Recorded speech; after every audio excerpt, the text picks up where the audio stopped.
tell me the difference between, because I just mentioned agency only because you mentioned it the other day, being fatalistic versus agency. You talked to me about that and why that was important.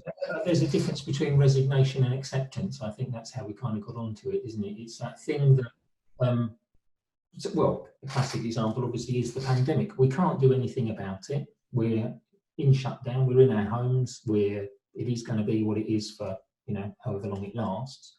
So we've got two responses to it. We can either accept it, which is that kind of healthy acceptance of it is what it is. I might not like it, but it is what it is. I know there's nothing I can do about it. I'll find good where I can.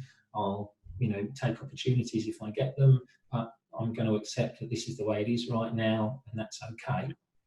Against that resignation of, oh God, well, we're locked in again. Oh, I suppose I've just got to sit with it. I've got to lump it. I've got to more, And again, from the outside, they might both look exactly the same.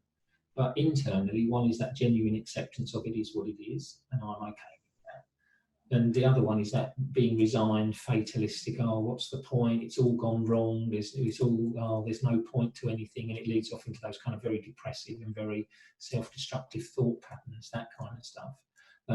And that's the thing. To come back to something else that you were saying earlier, or just that last section there, is about that thing. It's about deconstruction and reconstruction, isn't it? A lot of therapy again, and again, I think theologically this is true with Christians as well. We go through a process of deconstructing a lot of and I think a lot of people are in this process now. They're deconstructing, tearing down the things that they realise they just don't work. But at the same time, we can reconstruct something new and something better.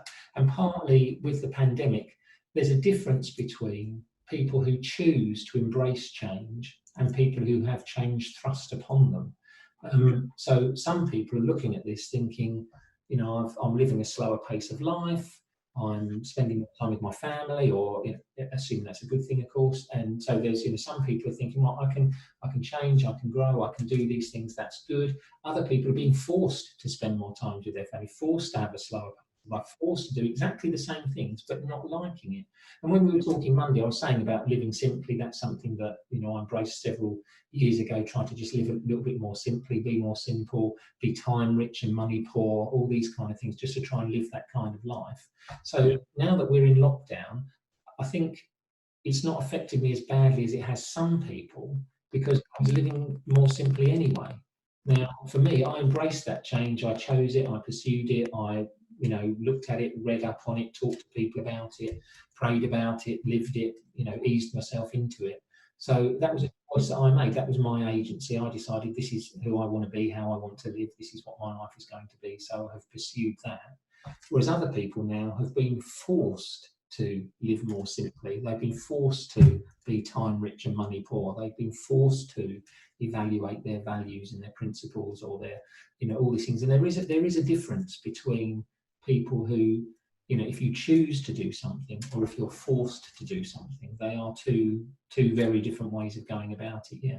Now, we talked about teachable moments earlier. This friend of mine who often talks about teachable moments. This is a teachable moment, but of course people don't have to learn.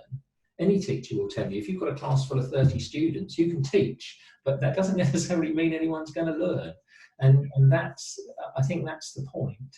Although I would have a little caveat to that, which is the most important thing for lockdown, to my mind, is people come through it as healthy as they can do, mentally and emotionally, physically, come through it as healthy as possible.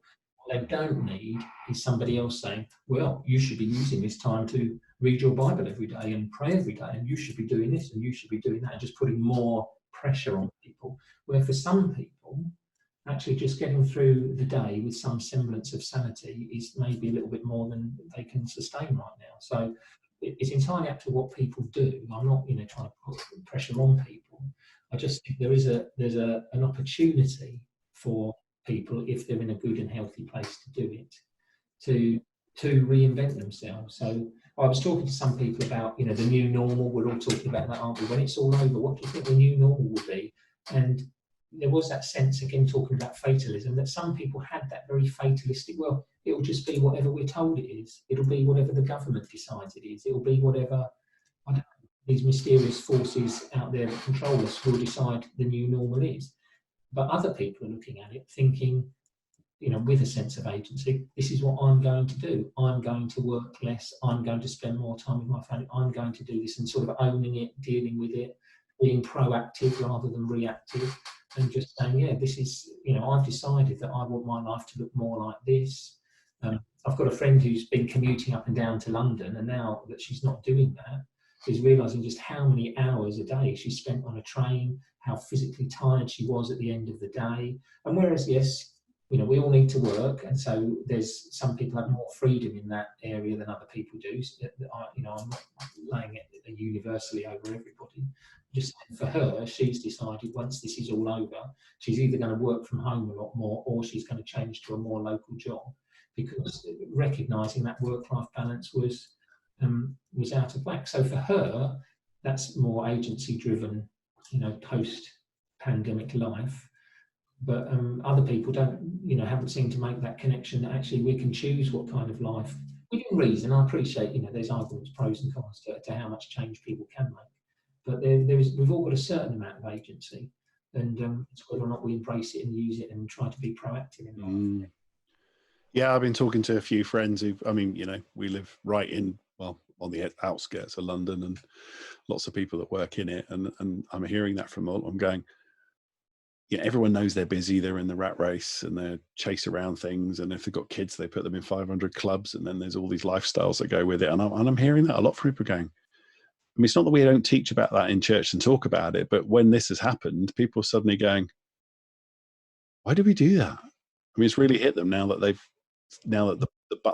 button's been hit to take them out of it, and there is this opportunity.